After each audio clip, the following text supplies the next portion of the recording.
ఓం శ్రీ గణేశాయ నమః. శ్రీమాత్రే నమః. శివాయ గురవే నమః. శ్రీకృష్ణ పరబ్రహ్మణే నమః. శ్రీరామాయ నమః. శ్రీ గురుభ్యో నమః. నారాయణం నమస్కృత్య నరం చైవ నరోత్తమం దేవీం సరస్వతీం వ్యాసం తతో జయముదీరయేత్. సచ్చిదానందరూపాయ విశ్వోత్పత్యాదిహేతవే తాపత్రయ వినాశాయ శ్రీకృష్ణాయ వయం నమః. మోహనవాణి ఛానల్ వీక్షకులందరికీ కూడా ముందుగా నా యొక్క సాధువాదాలు. ఈ ఛానల్ ఇప్పటి వరకు సబ్స్క్రైబ్ చేయకపోతే వెంటనే సబ్స్క్రైబ్ చేయండి. ఆ బెల్ గుర్తును కూడా మోగించండి. అలాగే మీతో పాటు మరొక 5 మందిని ఈ ఛానల్కి సబ్స్క్రైబర్లుగా చేయండి. ప్రవచనం విని మీకు నచ్చితే లైక్ చేసి కామెంట్ పెట్టి మీ బంధుమిత్రులకి షేర్ చేయండి అని మీకు మనవి చేసుకుంటూ, ఈ రోజున అంశం గరుడ పురాణం నుంచి మనం నేర్చుకోవలసినటువంటి జీవిత పాఠాలు ఏంటి. పురాణము అంటే పురాతనమైనది అని అర్థం. ఎంత పురాతనమైనది అయినప్పటికీ కూడా అందులో ఒక కొత్తదనం ఉంటుంది అని. మహాపురాణాలు హిందూ మతంలో ప్రత్యేకమైన ఒక స్థానాన్ని కలిగి ఉన్నాయి. వాటిని అష్టాదశ పురాణాలు అన్నారు. 18 వేదవ్యాసుల వారు మనకు అనుగ్రహించారు. హిందూ మతం యొక్క మూలం యొక్క జాడలు మనకి ఋగ్వేద యుగం నుండి దాదాపు 5000 సంవత్సరాల క్రితం నుంచి మనకు కనిపిస్తున్నాయి. అయితే ప్రారంభ యుగాల్లో గ్రంథాలు 4 దేవుళ్ళను గురించి మాత్రమే చెప్పినాయి: అగ్ని, ఇంద్రుడు, శివుడు, సోముడు. విషయాలు ముందుకు సాగుతున్న కొద్దీ చాలామంది మత తత్వవేత్తలు ప్రకృతి కంటే గొప్ప శక్తి ఒకటి ఉంది అని గ్రహించారు. అంటే మన వాస్తవికతకి కారణమైనటువంటి ఒక దైవీక వ్యవస్థ ఉంది. అంతేకాకుండా ఆధ్యాత్మిక మేలుకొలుపు పొందినటువంటి మత గురువులు తరచుగా దైవాలతోటి సమావేశం కలిగి ఉండేవాళ్ళు. అటువంటి శక్తిపరులు వాళ్ళు. ఈ సమావేశాల విషయాలన్నీ కూడా మన యొక్క హిందూ పురాణాల్లో, ఇతిహాసాల్లో పొందుపరిచి ఉన్నాయి. కాలక్రమేణా అనేక దేవుళ్ళు విశ్వంలోని వివిధ అంశాలను నియంత్రణ చేస్తారు అని గ్రహించారు మన వాళ్ళు. ఇది దైవత్వం యొక్క క్రమానుగత వ్యవస్థను సృష్టించింది. అంతేకాకుండా హిందూ మతం చాలా అధునాతనంగా మారిపోయింది. పురాతన కాలంలోని పండితులు ప్రఖ్యాతమైనటువంటి ఋషుల యొక్క ప్రయాణాన్ని, వాళ్ళ యొక్క జీవితాలని నమోదు చేశారు. వాళ్ళు సాధించిన విజయాలు చెప్పారు. మనం కూడా 40 మంది ఋషుల గురించి చెప్పుకోవాలనుకొని ఇప్పటి వరకు 10 మంది ఋషుల గురించి చెప్పుకున్నాం. ఇది అనేక శక్తివంతమైన సంస్థల వివరాలు వెలికి తీసింది. ఈ 18 మహాపురాణాలు హిందూ మతంలో శక్తివంతమైన స్థానాన్ని కలిగి ఉన్నటువంటి అనేక దేవతల యొక్క చరిత్రని మనకు తెలియజేస్తున్నాయి. గరుడ పురాణం విశ్వం మొత్తాన్ని సంరక్షించి మనందరినీ పోషించేటటువంటి పోషకకర్త అయినటువంటి విష్ణుదేవుడి గురించి చెబుతుంది. లోకంలో చెడు శక్తివంతంగా మారిపోయినప్పుడు విష్ణుమూర్తి సమాజంలో ఒక క్రమాన్ని కూడా, ఒక అవతారాన్ని ధరించి పునరుద్ధరిస్తాడు. మళ్ళీ శిష్టులను రక్షిస్తాడు, దుష్టులను శిక్షిస్తాడు. ఈ గరుడ మహాపురాణం వైష్ణవ సాహిత్యంలో ఒక భాగం. ఇది మానవాళికి తెలియనటువంటి విష్ణువు గురించినటువంటి అనేక వివరాలని మనకు అందిస్తుంది. ఈ సాహిత్యం మనకి జీవన విధానాన్ని, ధర్మము మరియు నైతికత యొక్క ఆలోచనలని బోధించడమే లక్ష్యంగా పెట్టుకుంది ఈ గరుడ పురాణం. ఈ పురాణంలో ప్రస్తావించబడినటువంటి కొన్ని విషయాలని మనకి జీవితం మీద పూర్తిగా భిన్నమైనటువంటి ఒక దృక్పథాన్ని కలగజేస్తాయి. ఇది మన జీవన విధానాన్ని కూడా ప్రభావితం చేస్తుంది. అంతేకాదు మన అందరినీ మరింత అర్థవంతమైనటువంటి మార్గంలో నడిపించేటటువంటి ఒక మార్గదర్శిగా ఉంటుంది. అదనంగా ఈ గరుడ పురాణం మరణము మరియు మరణానంతర జీవితం యొక్క రహస్యాలను కూడా మనకు వెల్లడిస్తుంది. ఈ పురాణంలో ఉన్న ప్రాథమిక సూత్రాల్లో ఒకటి ఏమిటి అంటే, దేవుడు మానవుల్లో మరియు ప్రకృతిలో ఉన్నాడు అని. ఈశ్వర సర్వభూతానాం హృద్దేశే అర్జున తిష్టతి అని మనకి భగవద్గీతలో పరమాత్మ చెప్పాడుగా. సంగ్రహంగా చెప్పాలంటే గరుడ పురాణం ఒక ప్రత్యేకమైన నైతిక విలువలతో నిండి ఉంది. అంతేకాకుండా హిందూ ఇతివృత్తాలు మరియు ఆదర్శాలని మనకు వివరిస్తుంది. ఇక్కడ మనం 10 అంశాలను ప్రస్తావించుకుందాం. గరుడ పురాణం నుంచి మనం నేర్చుకోవలసినవి ముఖ్యమైన 10 జీవిత పాఠాలు. మొట్టమొదటిది, మరణం యొక్క అన్ని రహస్యాలను విప్పేది గరుడ పురాణం.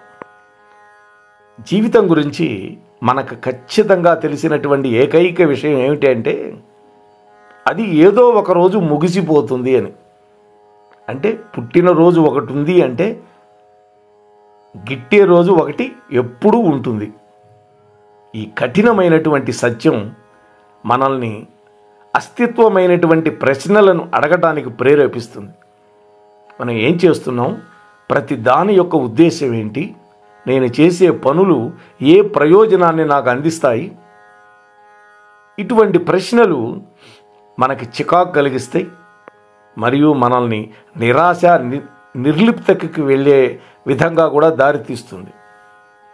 హిందూ మతంలోని దాదాపు అన్ని గ్రంథాలు కూడా జీవితం గురించి మరియు ఆ జీవితాన్ని ఎలా జీవించాలి అనేటువంటి దాని గురించి మనకు చెప్పినాయి. కానీ మనం చనిపోయినప్పుడు ఏం జరుగుతుందో మిగతా పురాణాలు ఏవి ఎక్కువగా చెప్పల. కేవలం గరుడ పురాణం ఈ అంశాన్ని కవర్ చేస్తూ మరణానికి మించినటువంటి జీవితం గురించి మనకు బోధిస్తుంది. గరుడ పురాణాన్ని మరింత చదవడం ద్వారా ఈ జీవితంలో మన కర్మలు ఏవీ వృధా కావు, అంతేకాకుండా కర్మ మాత్రమే ముఖ్యమైంది అనేటువంటి ఒక గొప్ప ఓదార్పు మనకు లభిస్తుంది. ప్రజల్లో ఒక అపప్రథ ఉంది, గరుడ పురాణం ఇంట్లో పెట్టుకోకూడదు, గరుడ పురాణం చదవకూడదు, కేవలం ఆ మరణించినప్పుడే చదవాలి, ఇటువంటి ఆలోచనలు మనలో ఉన్నాయి. తప్పది. మరణ సమయంలో చదవాల్సినవి కేవలం ఒక 30-34 అధ్యాయాలు మాత్రమే ప్రేతకాండకు సంబంధించి. అవి కాక ఇంకా 200 అధ్యాయాలు పైగా ఉన్నాయి పూర్వభాగంలో. అవి ఎవరు మనం చదవటల్లా. సంక్షిప్త గరుడ పురాణం మాత్రమే మనకు అందిస్తున్నారు. తప్పది. విస్తారమైంది గరుడ పురాణం. 18,000 శ్లోకాలతో వ్యాసుల వారు మనకు అందించారు.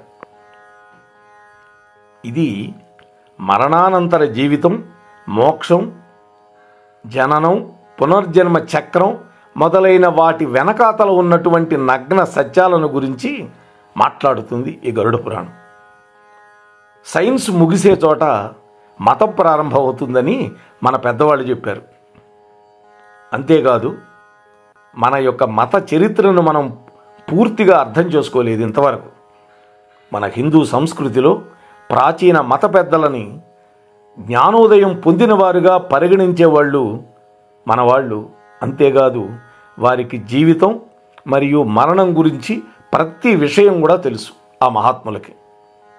ఈ వ్యక్తులు హిందూ దేవతల నుండి అన్ని జ్ఞానాలు పొందారు అని చెప్పుకునేటటువంటి శక్తివంతమైన ఋషులు వాళ్ళు ద్రష్టలు, మంత్రద్రష్టలు.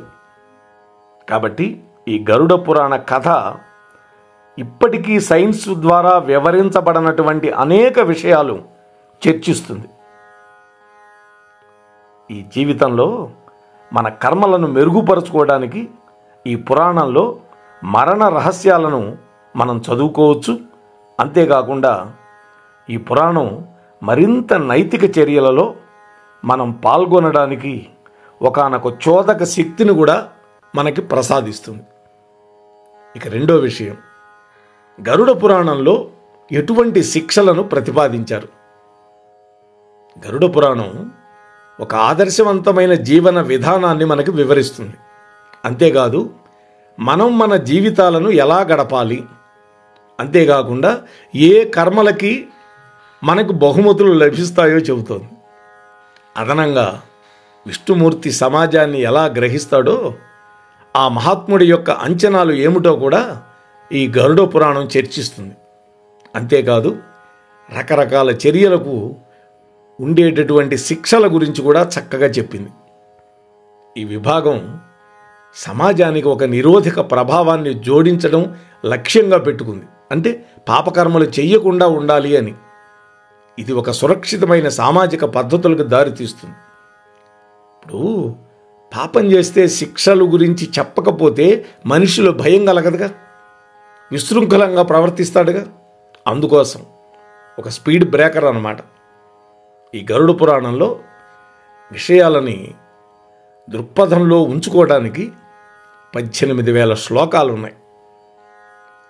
కొన్ని ప్రతుల్లో 19,000 శ్లోకాలు కూడా అని ఉన్నది. ఇందులో 2 భాగాలు ఉన్నాయి ఈ గరుడ పురాణంలో. మొదటి భాగాన్ని పూర్వఖండము అని పిలుస్తారు. ఇక్కడ పూర్వ అంటే మొదటి భాగం అని, రెండో భాగాన్ని ఉత్తరఖండము అంటారు. ఇక్కడ ఉత్తర అంటే తర్వాత అని అర్థం. పూర్వ అంటే ముందు, ఉత్తర అంటే తర్వాత. ఈ ఉత్తరఖండంలో పాపము యొక్క స్వభావాన్ని బట్టి ఏ రకమైనటువంటి నరకలోకంలో శిక్షలు పడతాయో సమాచారం ఇచ్చారు. పూర్తిగా ఉంటుంది. ఈ శ్లోకాల్లో శిక్షల గురించి వివరణాత్మకమైనటువంటి వర్ణనలు ఇచ్చారు వ్యాసుల వారు. ఈ శిక్షలను అమలు చేసే పని యమధర్మరాజు ప్రభువుకు అప్పగించారు. ఆయన్ని సమవర్తి అంటారు. ఎవరి మీద ఆయనకు పక్షపాతం లేదు. ఇక 3వ పాయింట్, భౌతిక శరీరం నుంచి ఎలా విడిపోతుంది ఆత్మ. ముందుగా చర్చించినట్లుగా ఈ గరుడ పురాణంలో ఉండేటువంటి కొన్ని అధ్యాయాల్లో జీవితం మరియు మరణం గురించి వివరాలు ఉన్నాయి. అవన్నీ ఉత్తర భాగంలోనే ఉన్నాయి. భూమి మీద జీవితం గురించి మనకు అన్నీ తెలుసు, మనం ఎలా బతుకుతున్నామో మనకు తెలుసు. కానీ మనం మరణించిన తర్వాత ఏం జరుగుతుంది, అర్హత మార్గంలో నడిచే వ్యక్తులు అంతిమ సత్యాన్ని తెలుసుకోవాలనుకోవడం వల్ల ఈ భౌతిక ప్రపంచం నుండి వేరు చేయబడ్డట్టుగా భావిస్తారు. అంత్యక్రియలు లేదా అంత్యేష్టి, అంతిమ సంస్కారం పూర్తయినప్పుడు ఈ భూమి మీద ఆత్మ యొక్క వ్యాపారం ముగిసిపోతుందని గరుడ పురాణం చెప్పింది. వ్యాపారం అంటే ఏంటి? కార్యకలాపాలు. అంటే ఆత్మ తన శక్తిని కోల్పోతుంది. అంతేకాకుండా భూమి మీద ఇకపై ఉనికిలో ఉండదు. ఈ సత్యాన్ని మనం సానుకూల దృక్కోణంలో గ్రహించాలి. అంత్యేష్టి కర్మల తర్వాత స్వచ్ఛమైనటువంటి ఆత్మ మోక్షాన్ని పొందుతుంది. అంటే పాపపుణ్యాలు రెండూ లేనటువంటి ఆత్మ. ఆత్మ జననం మరియు పునర్జన్మల నుండి విముక్తి పొందుతుంది. అంతేకాకుండా పూర్తి స్వేచ్ఛను పొందుతుంది. ఆత్మ మీద ఉన్న అన్ని పరిమితులను కూడా ఉపసంహరించుకోబడతాయి. మన ఆత్మ విశ్వంలో స్వేచ్ఛగా సంచరించగలుగుతుంది మరణం తర్వాత. గరుడ పురాణం కూడా ఆత్మ భూమి చుట్టూ స్వేచ్ఛగా నడిచి తనకిష్టమైనటువంటి వస్తువులను అనుభవించే కాలం గురించి మాట్లాడుతూ ఉంటుంది. ఈ విషయాలు ఆ వ్యక్తికి ఇష్టమైనటువంటి ప్రదేశం, ఇష్టమైనటువంటి హోటళ్ళు, రెస్టారెంట్లు, ఆ వ్యక్తికి దగ్గరగా ఉన్నటువంటి వ్యక్తులు ఏవైనా కావచ్చు. అంటే ఆత్మకి భూమి మీద ఇష్టమైన పనులన్నీ చేయగలిగేటటువంటి 13 రోజులు అవకాశం ఉంటుంది మరణం తర్వాత. 4, పూర్వీకులతో సమావేశం. మరణించిన తర్వాత వ్యక్తికి శాంతి చేకూరాలని బంధువులు అనేకమైనటువంటి క్రతువులు చేస్తారు, ప్రార్థనలు చేస్తారు. మన హిందూ ఆచారాల ప్రకారం 11 లేదా 12వ రోజు, ఈ 2 ముఖ్యమైనవే. 12వ రోజు సపిండీకరణం జరుగుతుంది. ఈ రోజుల్లో మరణించినటువంటి ఆత్మ మోక్షము మరియు శాంతిని పొంది ఈ భౌతిక ప్రపంచంలోని తపనల నుంచి తనను తాను విడిపించుకోవడానికి ఆ కర్తలు చేసేటటువంటి ప్రార్థనలు ప్రయోజనం కలుగుతాయి.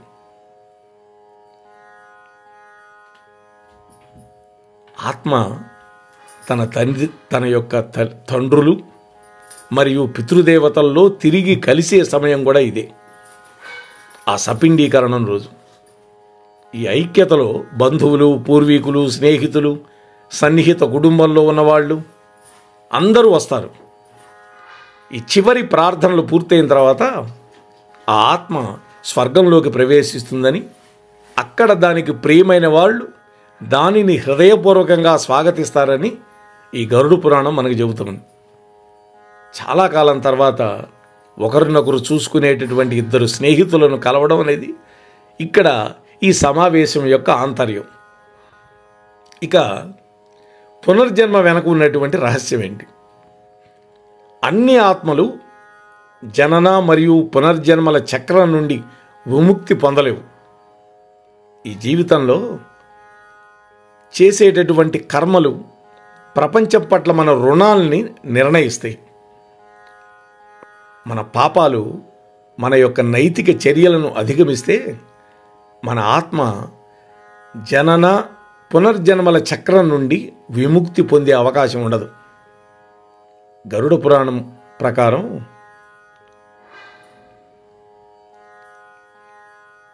ప్రతి జీవి యొక్క లక్ష్యం దాని యొక్క ఆత్మకి మోక్షాన్ని సంపాదించుకోవటమే.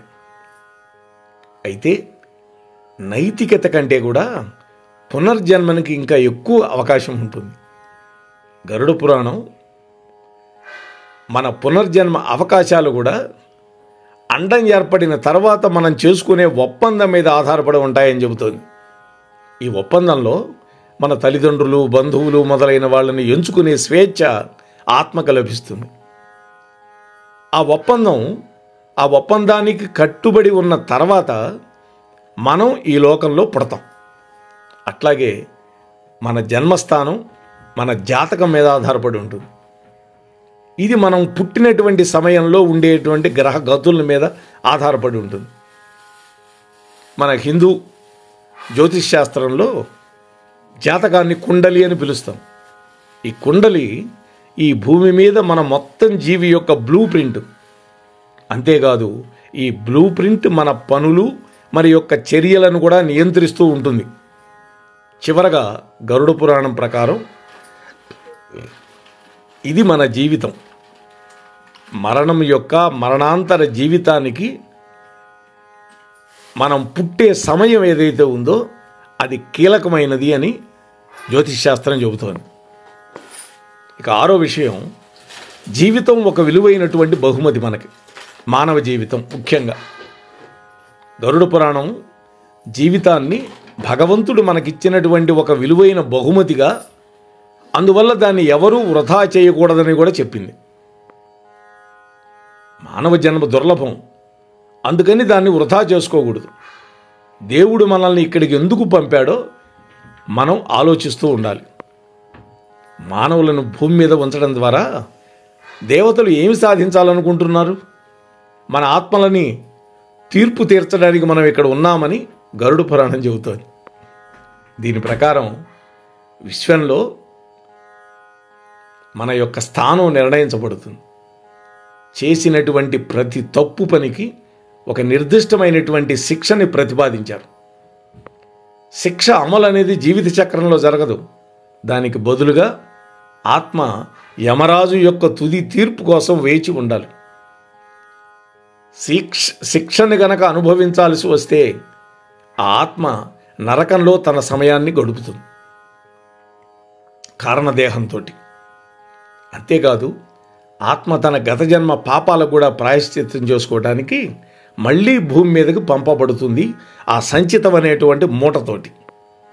అందువల్ల ఆత్మ ఒక విషయవలయంలో చిక్కుంటుంది. అక్కడ ఆత్మ తన పాపాలను సమతుల్యం చేసుకున్నప్పుడు మాత్రమే మోక్షాన్ని పొందగలుగుతుంది. అంటే పాపాలన్నీ క్షాళనమైపోవాలి. అందువల్ల అన్ని ఆత్మలు ఈ జనన మరణ పునర్జన్మ చక్రం నుండి విముక్తి సాధించడానికి ప్రయత్నం అయితే చేస్తాయి. అయితే గరుడ పురాణం ఏం చెప్పిందంటే, ఇవన్నీ సాధించడానికి మానవ జీవితం ఒక విలువైన బహుమతి అని పేర్కొంది. అందుకనే ప్రతి చర్యను శ్రద్ధగా సమాజ ప్రయోజనాల కోసం మనం చేయాలి. ఇక వేద వ్యతిరేక చర్యలు మన పాపాలకు సంకేతం. ఒక వ్యక్తి ఘోరమైన పాపం చేసినప్పుడు ఆ పాపం మొత్తం సమాజం మీద దీర్ఘకాలికమైనటువంటి ప్రభావాన్ని చూపుతుంది అనేది ఒక ప్రాథమిక సూత్రం. ఒక సమాజం ప్రతికూలంగా ప్రభావితమైతే నైతిక పెరుగుదల కుంగిపోతుంది ఆ సమాజానికి. ఈ వర్గంలోకి వచ్చే చాలా పాపాలు వేద వ్యతిరేక చర్యలు అవుతాయి. హిందూ వేదాలు వేద వ్యతిరేక చర్యలను స్పష్టంగా నిషేధించినాయి. ఉదాహరణకి బ్రాహ్మణుని చంపడం, గోవుని చంపడం, భ్రూణహత్య ఇవన్నీ ఉన్నాయి. ఇవి తీవ్రమైన శిక్షలు కలిగించే నేరాలు. కాబట్టి ఒక వ్యక్తి ఒక బ్రహ్మహత్య చేసినప్పుడు అతడు సేవకుడుగా జన్మించడానికి శిక్ష వేస్తారట. అదేవిధంగా గోహత్య చేస్తే అటువంటి వ్యక్తి కూడా మూపురం ఉన్నటువంటి వీపు ఉన్న వ్యక్తిగా జన్మిస్తాడట. అంటే గూని ఉంటుంది వాడికి. సమాజంలోని బలహీన వర్గాలు మహిళలను గౌరవిస్తున్నందున ఈ గరుడ పురాణానికి ముఖ్యమైనటువంటి లక్ష్యం మహిళల యొక్క రక్షణ అని కూడా నొక్కి చెప్పింది. ఒక స్త్రీ హత్య చేస్తే ఆ పురుషుడు అనేక వ్యాధులతో క్రూరాత్ముడుగా పుట్టడం ఖాయమని గరుడ పురాణం చెప్పింది. అలాగే భర్తలకి వ్యతిరేకంగా పాపాలు చేసే స్త్రీలు కానీ, భార్యలకు వ్యతిరేకంగా పాపాలు చేసే భర్తలు కానీ, వీళ్ళిద్దరు కూడా అత్యంత దురదృష్టవంతులని ఈ పురాణం చెప్పింది. ఇక యోగా గురించి ఏం చెప్పిందంటే, యోగా వివిధ ఆసనాల ప్రయోజనాలు ఈ గరుడ పురాణం చివరి అధ్యాయంలో చెప్పింది. అదనంగా ధ్యానము, సమాధి మొదలైన విషయాలు, జీవితంలో వాటి యొక్క ఔచిత్యం ఇవన్నీ కూడా చెప్పారు.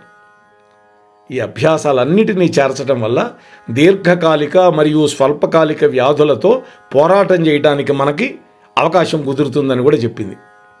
ఇక వ్యాధులు, ఔషధ సేవనం. గరుడ పురాణం అనేది ఒక సంపూర్ణ సాహిత్యం. ఆధ్యాత్మిక విషయాల గురించి మాట్లాడటమే కాకుండా మనకు వచ్చేటటువంటి అనేక వ్యాధుల వెనక ఉన్నటువంటి శాస్త్రాన్ని, వాటి నివారణ కూడా కొన్ని ప్రస్తావనలను చెప్పింది. పురాతన కాలంలో మానవాళికి అతిపెద్ద ఆందోళన మరణాల రేటు. 55 ఏళ్ల కంటే ఎక్కువ లేదు, ఏది మ్యాక్సిమం. కానీ ఇవాళ వైద్య శాస్త్రం అభివృద్ధి చెందడం వల్ల 70 ఏళ్ల దాకా బతుకుతున్నారు. అంతేకాకుండా చిన్న చిన్న కారణాల వల్ల మానవులు చచ్చిపోయేవాళ్ళు గతంలో. ఇక్కడే గరుడ పురాణం వీటికి కావలసినటువంటి ఔషధాల గురించి కూడా చర్చించింది. అంటే కొన్ని అధ్యాయాల్లో అనేక వ్యాధులు, వాటికి ఆయుర్వేద చికిత్సల వివరాలు కూడా అందుబాటులోకి తెచ్చాడు వ్యాసుల వారు. అలాగే జంతువులకు సంబంధించిన పరిస్థితులు, ప్రస్తావనలు కూడా ఈ పురాణాల్లో ఉన్నాయి. ఎందుకంటే జంతువులు కూడా సమాజానికి అత్యంత ముఖ్యమైనవి. జంతువులు లేకపోతే మన మనుగడ లేదు. ఆవులు, బర్రెలు ఇవన్నీ ఉంటే మనకు పాలు లభిస్తున్నాయి. కొన్ని జంతువులు ఉంటే మనకి వ్యవసాయం చేయడానికి పనికి వస్తున్నాయి, ఎద్దులు, దున్నలు ఇవన్నీ. కాబట్టి గరుడ పురాణంలో దాదాపుగా 229 అధ్యాయాలు ఉన్నాయి. చాలా ప్రాచీనమైన వైష్ణవ సాహిత్యం ఇది. ఎప్పుడైనా గరుడ పురాణం చదువుకోవచ్చు. ప్రతి ఇంట్లో గరుడ పురాణం ఉంచుకోవచ్చు. ఎందుకంటే మహాత్ముడైన విష్ణువు గరుత్మంతుడికి చెప్పినటువంటి పురాణం ఇది. సాధారణ రోజుల్లో కూడా గరుడ పురాణం చదువుకోవచ్చు. అయితే ఆ రోజులలో పూర్వ భాగాన్ని చదువుకోండి. మరణం సంభవించిన సమయంలో ఉత్తర భాగాన్ని చదవండి. కాబట్టి గరుడ పురాణం ప్రకారం ఒక వ్యక్తి వేద మార్గాన్ని అనుసరించి జీవించాలి. అలాగే గరుడ పురాణం ప్రకారం పాపరహితమైనటువంటి ఆత్మ మోక్షాన్ని పొందుతుంది అని కూడా మనకి అద్భుతమైన విశేషాలన్నీ కూడా ఈ గరుడ పురాణం మనకు అందించింది. అందువల్ల ఈ 10 అంశాలని దృష్టిలో పెట్టుకొని మనం అందరం గనక గరుడ పురాణాన్ని గనక అధ్యయనం చేస్తే తప్పకుండా మనకి విష్ణుమూర్తి యొక్క అనుగ్రహం కలుగుతుంది అని మరొక్కసారి మీతో మనవి చేసుకుంటూ స్వస్తి సర్వేషాం.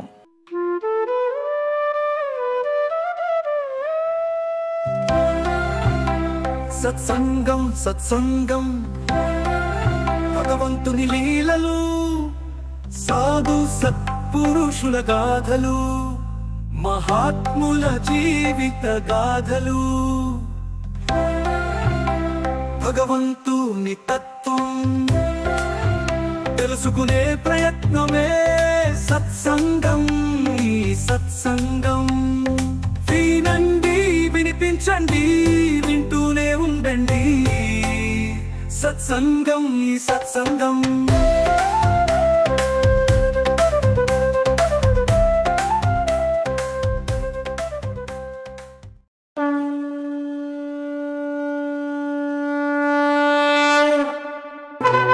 వినుడు వినుడు శ్రోతలారా, మహాభారత కథలు మన మనుగడ కోసం అందించిన కథలు. శూరులు ధీరులు వీరుల చరితలు, మన కృష్ణయ్య బోధించిన బోధలు. ఎంత విన్నా తరగని చెరగని మరువలేని మన భారతం, మహాభారతం. మోహన్వాణి తెలుగు పోడ్కాస్ట్ వింటున్న శ్రోతలందరికీ హృదయపూర్వక ధన్యవాదాలు. వినండి, వినిపించండి, వింటూనే ఉండండి. మోహన్వాణి తెలుగు పోడ్కాస్ట్ మీరు వింటున్నారు. మోహన్వాణి. మా కార్యక్రమాలు మీకు నచ్చితే ఇప్పటివరకు మా ఛానల్కి సబ్స్క్రైబ్ చేసుకోకపోతే వెంటనే ఈ క్షణమే సబ్స్క్రైబ్ చేసుకుని ఆ పక్కనుండే బెల్ బటన్ని మ్రోగించి అందరికీ షేర్ చేసి మీ విలువైన కామెంట్ను కూడా చేసి మమ్మల్ని ప్రోత్సహిస్తారని కోరుతున్నాను.